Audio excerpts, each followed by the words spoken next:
Milhares de assassinatos seguem sem solução na história. Muitos casos continuarão sem solução, pois os culpados levam seus segredos para o túmulo.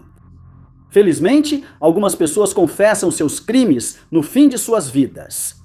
Embora muitas vezes seja tarde demais para processar, a confissão pode dar algum alívio à família das vítimas e provar a inocência de outros suspeitos do crime.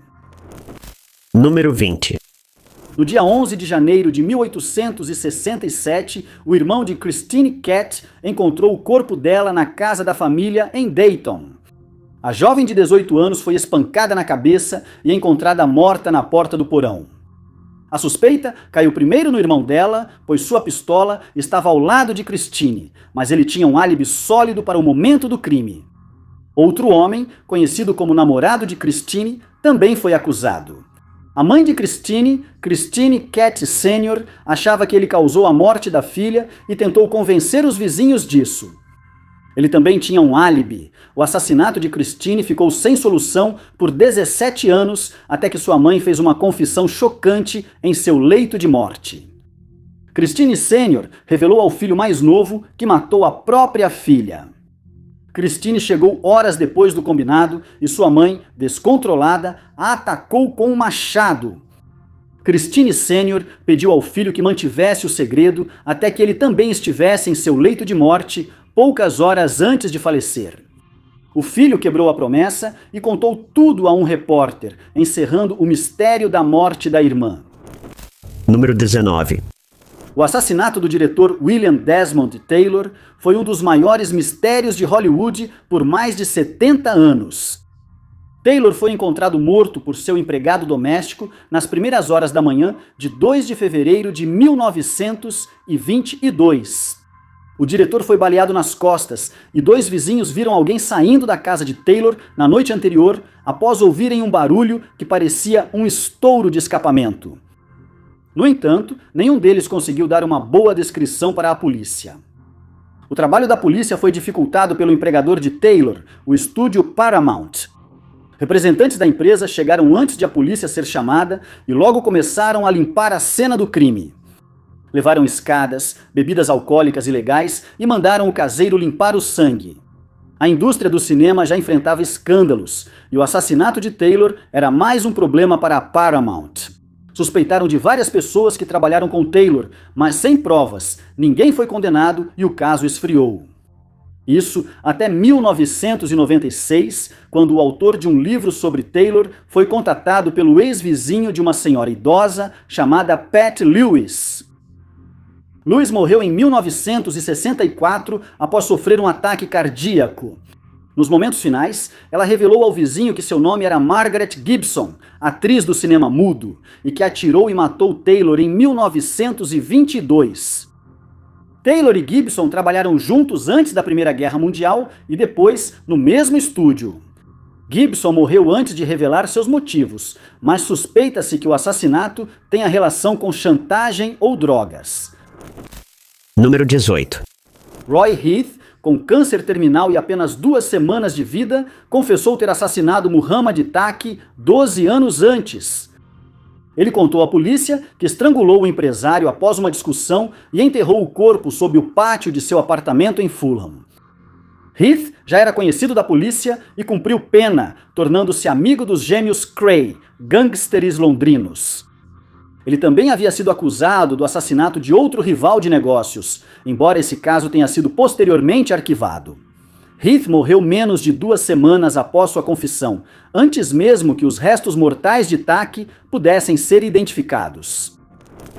Número 17. Um dos motivos pelos quais as pessoas esperam até o fim de suas vidas para confessar é para não sofrerem as consequências, como prisão ou, em alguns casos, a pena de morte. Quando alguém sobrevive a uma experiência de quase morte, qualquer confissão pode trazer consequências inesperadas. Foi o que ocorreu com James Brewer após um derrame em 2009. Brewer atirou e matou o vizinho Jimmy Carroll em 1977, acreditando que o operário tentava seduzir sua esposa. Ele foi preso, mas pagou fiança e fugiu com sua esposa para Oklahoma. Eles viveram sob nomes falsos até 2009, quando Brewer sofreu o derrame. Achando que ia morrer, Brewer confessou tudo, mas se recuperou e acabou preso. Número 16. Em 1999, a polícia descobriu os restos mortais de uma menina em um prédio que estava sendo preparado para a reforma. Ela foi identificada como Holly Blake, menina de 7 anos desaparecida há mais de 30 anos. Holly só foi identificada após um ex-vizinho relatar à polícia um choro frequente no apartamento, que cessou na época da morte de Holly. O vizinho, ainda criança na época da morte de Holly, informou à polícia os nomes dos pais, Joanne e Tom Blake. A polícia encontrou Joanne Blake e Scott, irmão mais novo de Holly. Joanne primeiro negou ter uma filha, mas uma semana depois, no hospital com insuficiência cardíaca, confessou a verdade. Holly sofreu anos de abuso, incluindo um golpe na cabeça um mês antes de morrer, que quebrou sua mandíbula. Sua mãe acabou matando-a e enterrando-a ao lado da casa. O triste desse caso é que quase não havia registros da existência de Holly. Seus irmãos não sabiam que tinham uma irmã até que a mãe deles finalmente confessou, apenas alguns dias antes de morrer.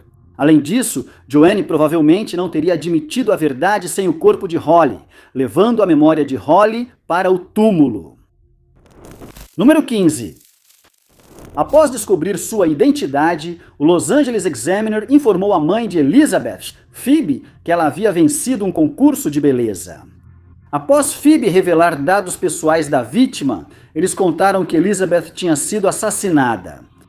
Esse foi um dos modos que o Examiner usou para conseguir exclusivas sobre a história. A cobertura do Examiner atraiu o público e também o assassino de Elizabeth. Um homem que afirmava ser o assassino telefonou para o escritório do jornalista para elogiá-lo pela cobertura e avisar que enviaria lembranças pelo correio. Logo depois, o Examiner recebeu um envelope com pertences pessoais de Elizabeth, como sua certidão de nascimento, uma agenda de endereços e uma lista de nomes. Foram identificados 22 suspeitos na investigação inicial. Entre eles estava Mark Hansen, dono da agenda de endereços, com quem Elizabeth tinha se hospedado antes, além de médicos, pois o corte no corpo sugeria a participação de alguém com conhecimento médico. O FBI fez verificações nos suspeitos e conduziu várias entrevistas. Vários suspeitos foram descartados, outros surgiram nas décadas seguintes, mas a verdade sobre o assassinato deve continuar desconhecida. Número 14. Em 1985, no auge da Guerra Fria, mais de uma dúzia de agentes de contra-inteligência dos Estados Unidos e do Reino Unido que trabalhavam na União Soviética foram descobertos pela KGB e executados ou presos. Até hoje, a CIA não conseguiu identificar corretamente o infiltrado que revelou detalhes sobre pelo menos 2 das vítimas. Após perdas tão graves, a CIA criou uma pequena unidade para encontrar a fonte dos vazamentos. No início, suspeitava-se que a KGB poderia estar interceptando as comunicações da CIA ou tivesse grampeado a agência.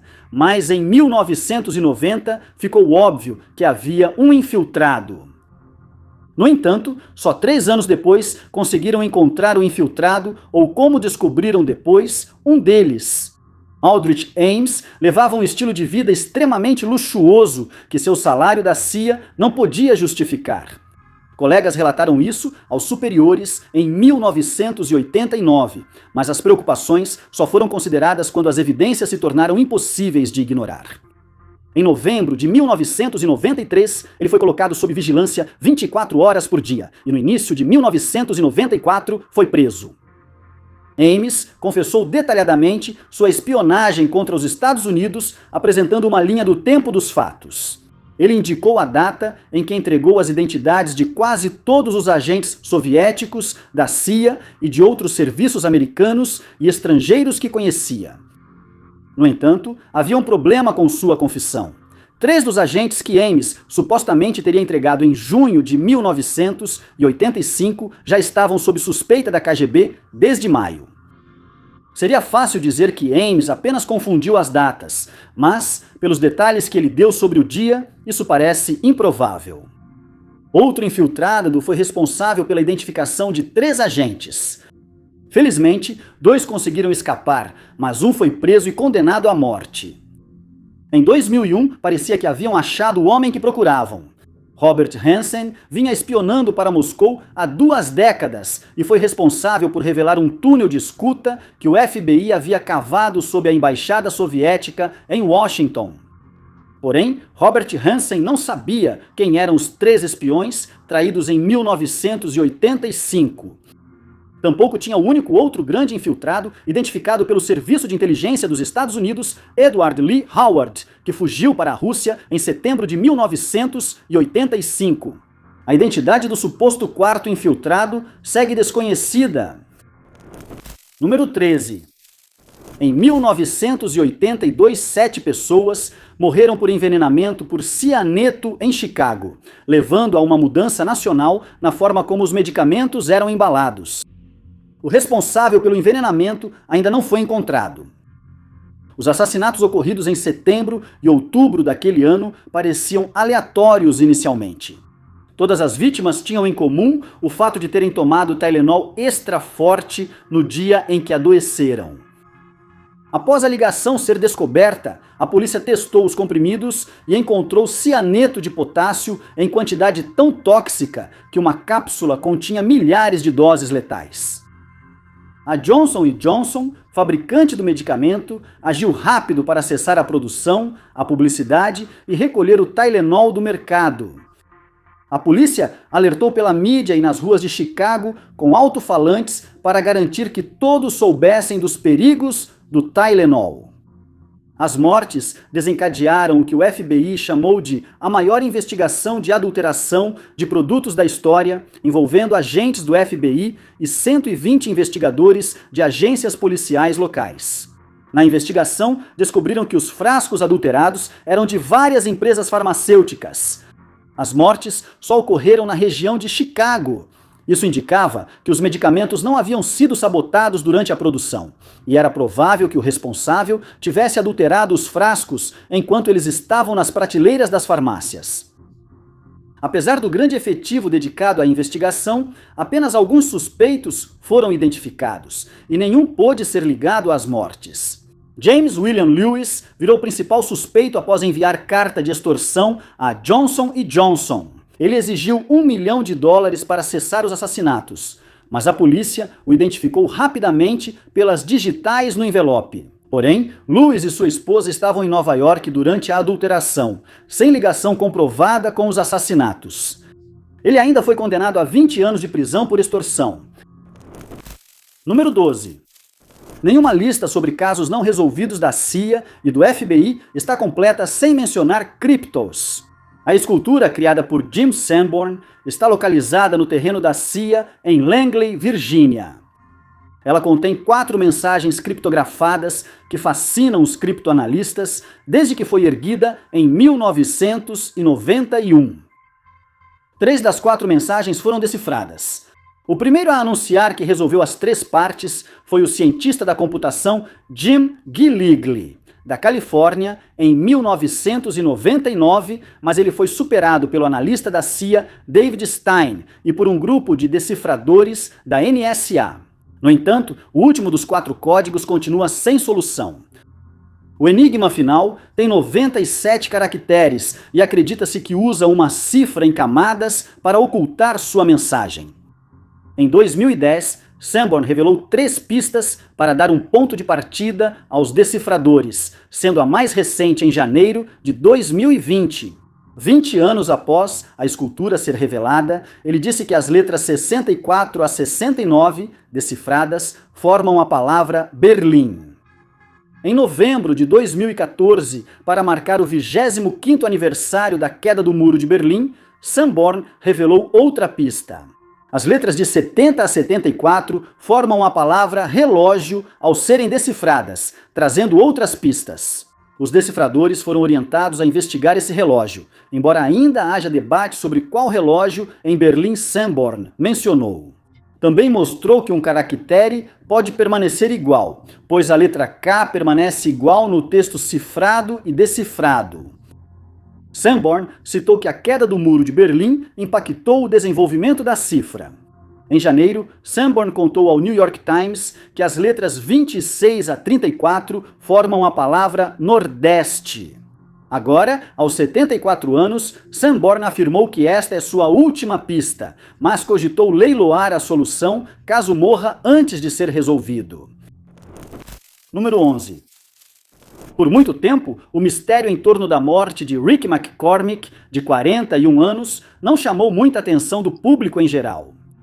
Seu corpo foi achado em decomposição avançada 3 dias após ser visto pela última vez, em 1999, numa área isolada entre os rios Mississippi e Missouri. A decomposição era tão avançada que a carne dos dedos apodreceu totalmente e a autópsia não pôde determinar a causa da morte. A polícia suspeitou de crime e entrevistou amigos e familiares de McCormick. McCormick era uma pessoa incomum e aparentava ter alguma doença mental, como esquizofrenia ou transtorno bipolar. Ele era analfabeto e tinha QI baixo, por isso abandonou a escola antes de se formar. Ele fazia bicos no turno da madrugada onde conseguisse. Ele também aceitava ofertas para buscar e entregar pacotes em troca de dinheiro. Há suspeitas de que um desses trabalhos tenha causado sua morte. Embora vários suspeitos tenham sido identificados, nunca houve provas para ligá-los ao assassinato de McCormick. O caso rapidamente esfriou e foi esquecido por muitos, mas uma evidência do FBI em 2011 o trouxe de volta aos holofotes. Agora, quase todo decifrador de códigos conhece o caso, mesmo sem saber muito sobre McCormick. A polícia suspeitou de crime e entrevistou amigos e familiares de McCormick, mas logo as pistas acabaram e o caso esfriou. A evidência era uma nota de 2 páginas no bolso da calça jeans dele. A família de McCormick afirmou que ele era analfabeto e tinha baixo QI, mas a nota parecia ter sido escrita por ele e era claramente um código. Especialistas em decifração de códigos do FBI tentaram por mais de uma década desvendar o código, mas não descobriram qual sistema McCormick usava. Em 2011, divulgaram o bilhete ao público esperando que alguém notasse algo que não haviam percebido. A nota parece um lembrete pessoal, não uma mensagem para outra pessoa. A maneira como certas partes foram marcadas com círculos indica que pode ser uma lista de tarefas já concluídas. Desde que a nota foi divulgada, milhares de pessoas compartilharam suas opiniões, tentando encontrar uma resposta, mas até agora, o que ela diz e o que realmente aconteceu com McCormick continuam sendo um mistério. Número 10. Em fevereiro de 1879, um homem de sobrenome Fane, acompanhado por um amigo, entrou no Veranda Hotel no Kentucky. Nevava lá fora e os 2 homens ficaram aliviados por estarem no saguão aquecido do hotel onde descansaram. Fane não tinha dormido muito, já que seus filhos estavam doentes em casa e ele vinha cuidando deles.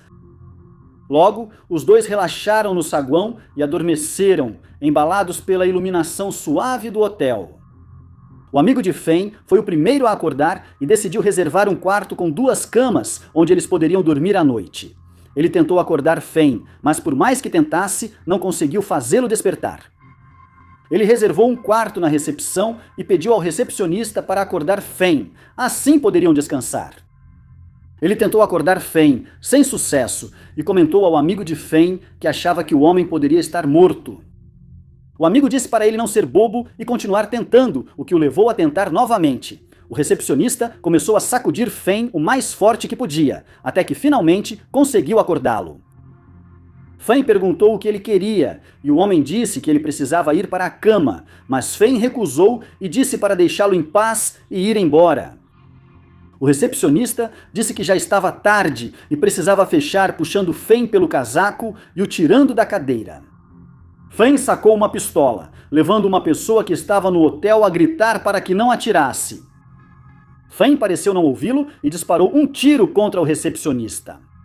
Ao perceber a situação, o recepcionista entrou em luta corporal com Fane para impedi-lo de atirar novamente, mas não conseguiu e Fane disparou mais 2 vezes. Fane gritou "Howie" e correu do hotel para a rua, ainda com a arma de fogo. Assim que saiu, ele empurrou a arma para a mão de um estranho e pediu para que o defendesse, já que ele tinha acabado de atirar em alguém, embora não fizesse ideia de quem era a pessoa em quem havia atirado. A recepcionista faleceu devido aos tiros e Fane foi levado sob custódia. Ele foi condenado a 2 anos por homicídio culposo, mas após recurso, a condenação foi anulada ao provar que ficava violento ao ser acordado e não sabia onde estava ou o que fazia nesse estado. Número 9. Em 1884, aos 35 anos de idade, Robert Ledru era um dos principais detetives de Paris. Ele havia se tornado bem conhecido por sua habilidade em capturar assassinos, anarquistas e por desmantelar cultos que praticavam magia negra. Ele liderava uma equipe que capturou um grupo rebelde político com planos de derrubar o governo francês. 3 anos depois, com dificuldades para fechar casos, ele foi encarregado de investigar o desaparecimento de marinheiros. Ele viajou para a Normandia de barco e decidiu que iria dormir cedo. Ao acordar, percebeu que meias e sapatos estavam molhados, achou estranho, mas se vestiu e foi à delegacia. Na delegacia, informaram que sua missão mudou devido a um assassinato. O comerciante André Monet foi encontrado morto com um tiro no peito durante a noite. Ele foi à margem onde o homem fora encontrado e logo viu pegadas que saíam da cena do crime. Testemunhas disseram que ele ficou perturbado ao notar que as pegadas pareciam familiares, como se já as tivesse visto. Moldes de gesso foram feitos das pegadas e Ledru ficou sentado na praia por horas, olhando para os moldes. Colegas policiais o descreveram como uma estátua, alheio ao sol quente e à maré que subia. Ele se levantou, foi até o chefe de polícia, disse ter resolvido o crime e que a investigação podia acabar. Ficou em seu quarto até o dia seguinte. Ao apresentar a bala que matou Monet e compará-la com sua munição, foi revelado que ele era quem havia tirado a vida de Monet, mesmo sem lembrar do ato. Os moldes de gesso encaixavam bem em seus pés, pois ele não tinha um dos dedões. Ledru afirmou que estava sonâmbulo durante o crime e, enquanto estava preso, a polícia realizou um experimento. Ledru recebeu uma arma com cartuchos de festim para guardar sob o travesseiro. Enquanto dormia, ele saiu da cama, pegou a arma e atirou em um dos guardas da prisão, provando que era sonâmbulo. Ledru não foi enviado para a prisão, mas passou o resto da vida em isolamento vigiado em uma fazenda nos arredores de Paris. Número 8. Na Flórida, Erin Rice, de 22 anos, havia sido presa por furto em loja. Detida, ela escapou de um policial e fugiu, mesmo sendo perseguida por unidades caninas e um helicóptero. Enquanto isso, Carol Rauch, de 73 anos, dormia em casa com o marido James, perto de onde Erin Rice fugira da polícia. James saiu cedo de casa naquela manhã para jogar golfe. Ao acordar e ir à cozinha, Carol se chocou ao ver Erin Rice em casa usando o pijama de James. Ela achou que o marido tinha um caso com uma mulher mais jovem, mas Erin Rice explicou que sofria de sonambulismo severo e não sabia como chegou ali. Carol se solidarizou com ela e lhe deu uma tigela de cereal para comer, relatando depois que Erin Rice adormeceu várias vezes enquanto estava à mesa. Quando James voltou, Carol o confrontou com Erin Rice e ele jurou nunca ter visto aquela mulher. O casal, sem saber que Erin Rice era fugitiva, a levou para sua casa, a menos de 1 milha dali. Depois, eles viram que Erin Rice lavou suas roupas enquanto Carol dormia, ao encontrarem algumas das peças íntimas dela na máquina de lavar deles. Ela também dormiu no quarto de hóspedes, então chamaram a polícia, que a prendeu na casa de Erin Rice enquanto ela tentava fugir escondida no chão do carro de um amigo, John Wiley. Ela foi presa por acusações como uso de nome falso, invasão de domicílio e furto de pequeno valor. Número 7. Ivy Cogdan morava em Melbourne em 1950 e era nervosa, sofrendo frequentemente de terrores noturnos. Em certo momento, sua aflição a fez acreditar que sua casa havia sido infestada por aranhas que atacavam sua filha, Pat. Ela correu ao quarto de Pat para tirar as aranhas, mas ao acordar percebeu que não eram reais. Depois, ela entendeu que o sonho veio de ouvir sobre alguém que criava aranhas em casa, algo que a aterrorizava. Então, em 11 de agosto do mesmo ano, a condição dela atingiria um novo nível. O marido de Ivy passaria a noite fora e sugeriu que ela fosse ao cinema. Ela concordou, mas após checar os filmes no jornal, não achou nenhum interessante e decidiu ficar em casa e dormir cedo. Durante a noite, ela ouviu a filha gritar e correu ao quarto para ver o que acontecia. Quando ela abriu a porta, viu que Pat estava sendo atacada por um grupo de soldados coreanos e rapidamente procurou uma arma para afastá-los, acabando por encontrar um machado na casa.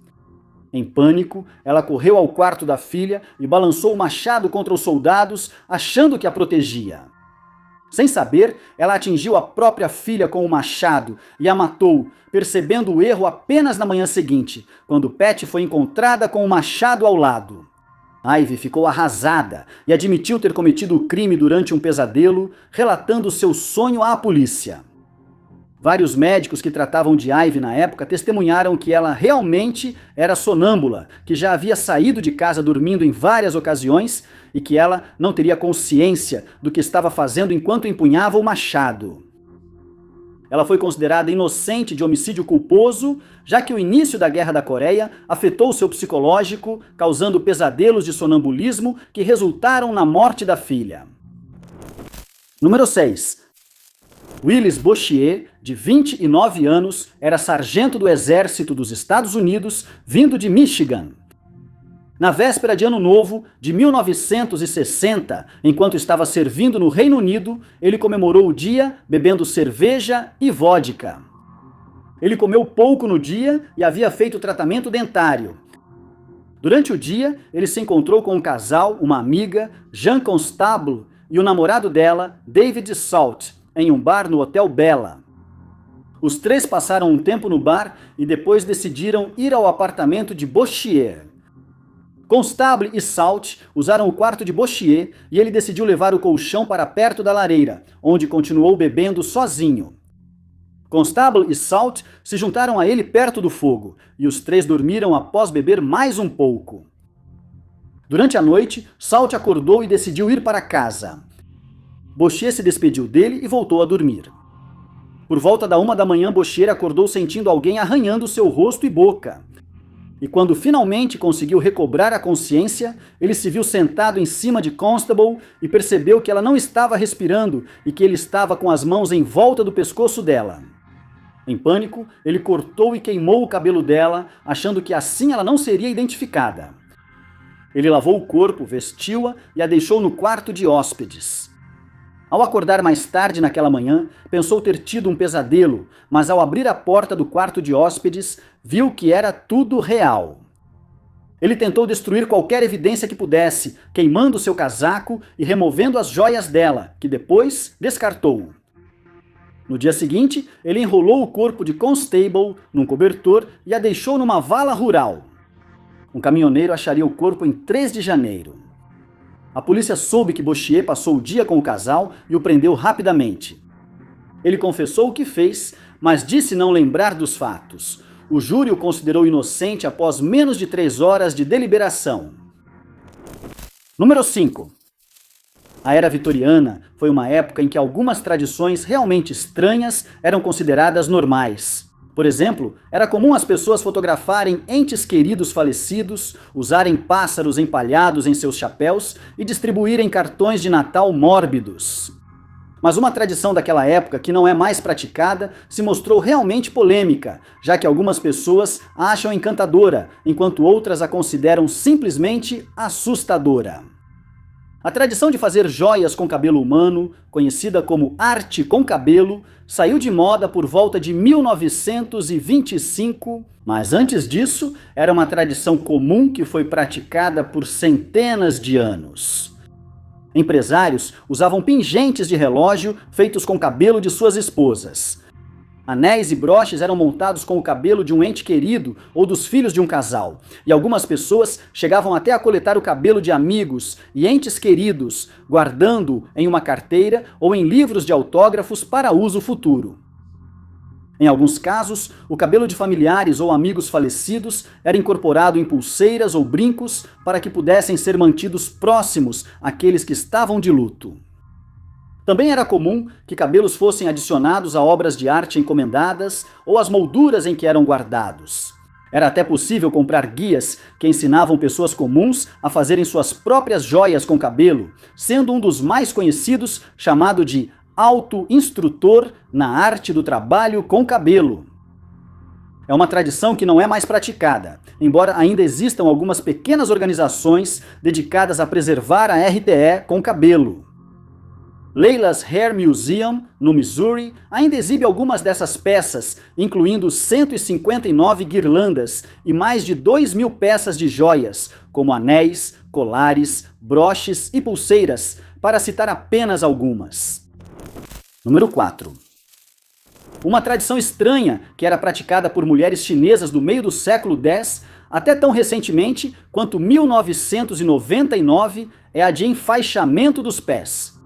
Algo que era desconhecido no mundo ocidental na época e considerado pelos missionários cristãos como bárbaro. O enfaixamento dos pés era considerado um símbolo de status entre os ricos na China e representava o auge da sofisticação e beleza feminina, muito parecido com os espartilhos usados pelas mulheres vitorianas ocidentais para dar a ilusão de uma cintura fina. Isso era feito amarrando os pés firmemente para que parecessem muito menores do que realmente eram.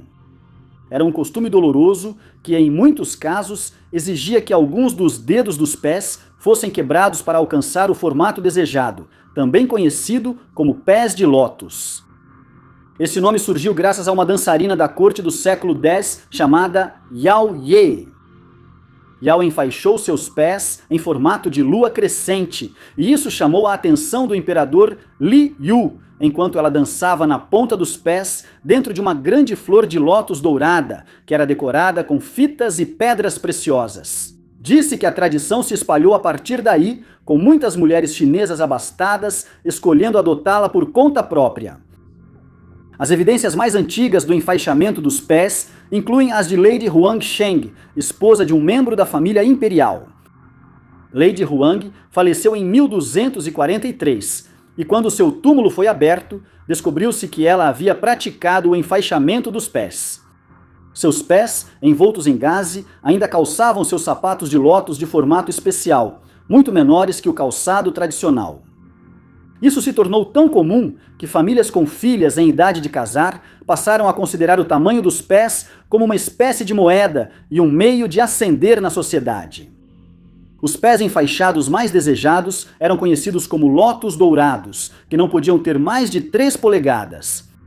Pés que mediam 4 polegadas eram conhecidos como lótus de prata, e os maiores do que isso eram chamados de lótus de ferro. Mulheres com pés de lótus de ferro não tinham muita chance de se casar com um homem rico, enquanto o oposto acontecia com as que tinham pés menores.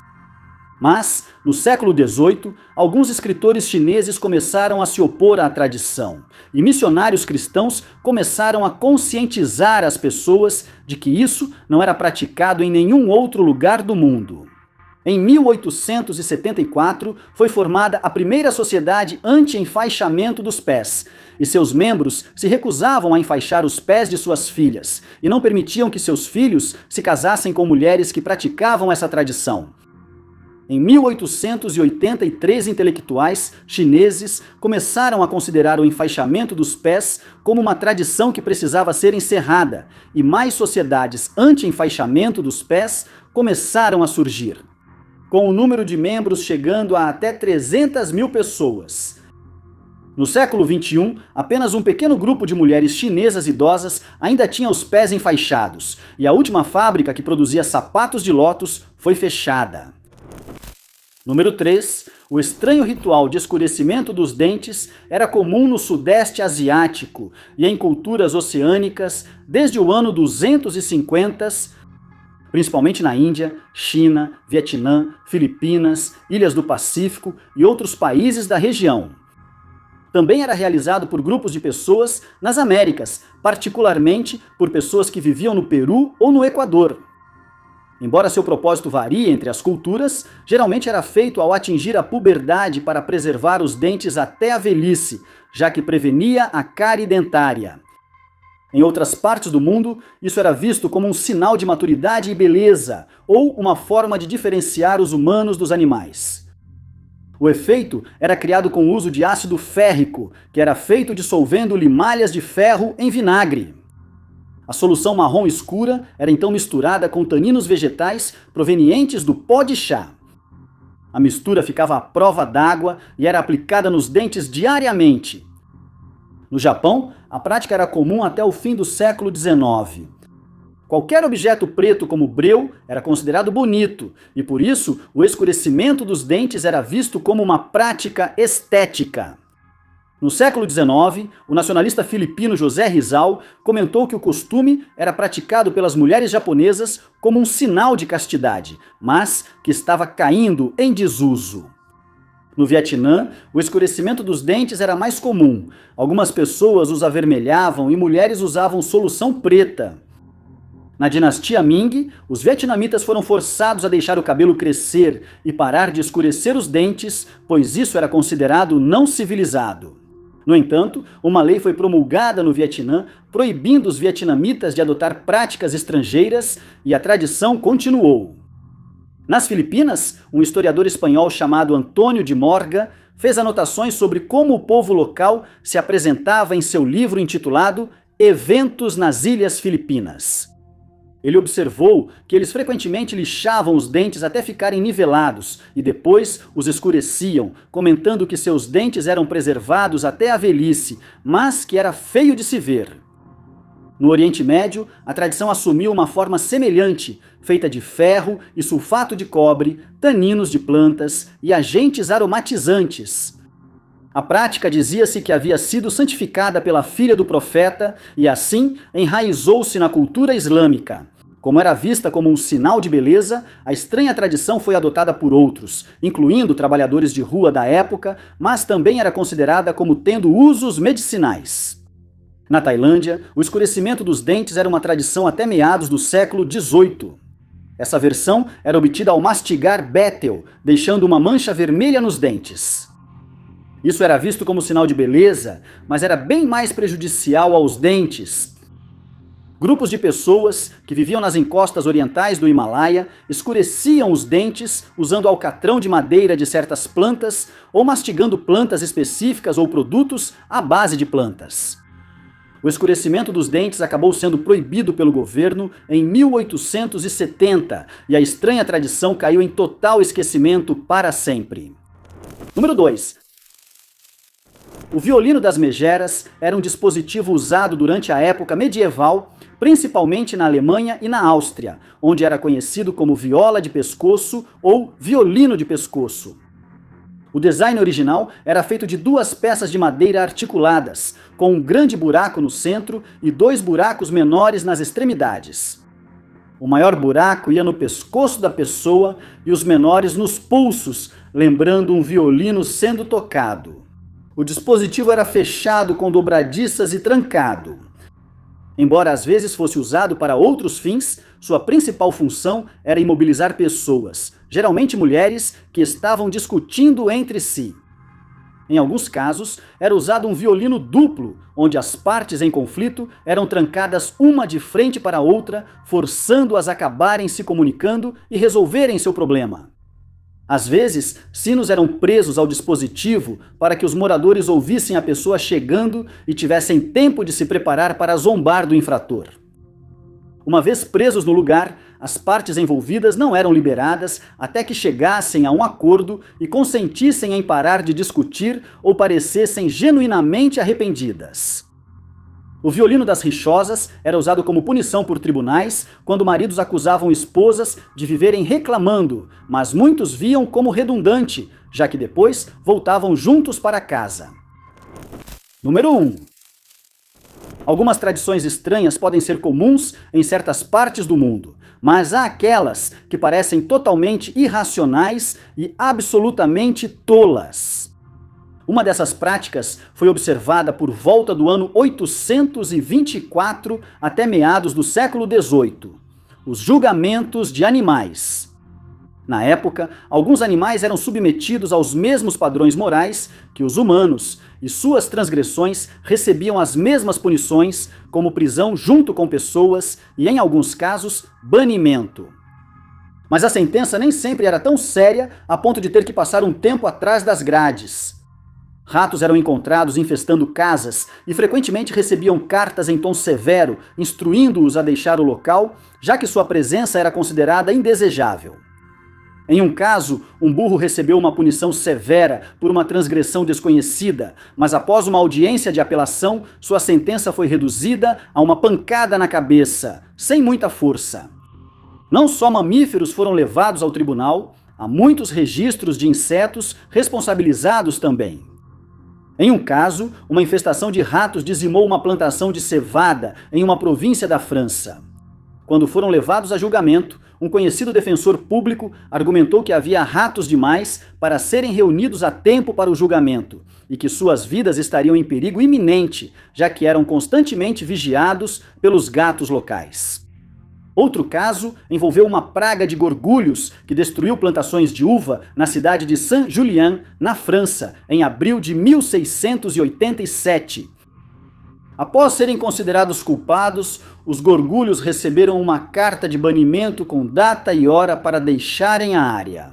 Na cidade de Basileia, na Suíça, um galo foi levado a julgamento em 1474 pelo crime hediondo e antinatural de botar um ovo. Os habitantes da cidade consideraram isso um ato abominável e presumiram que o galo havia sido gerado pelo próprio Satanás e que o ovo poderia conter um dragão de 2 pernas. Muito obrigado por assistirem. Se você gostou deste vídeo, não se esqueça de clicar no botão de curtir. Não se esqueça de se inscrever e ativar o sininho para receber nossos próximos vídeos. Eu fui o Top 5 Unknowns e vejo vocês no próximo vídeo.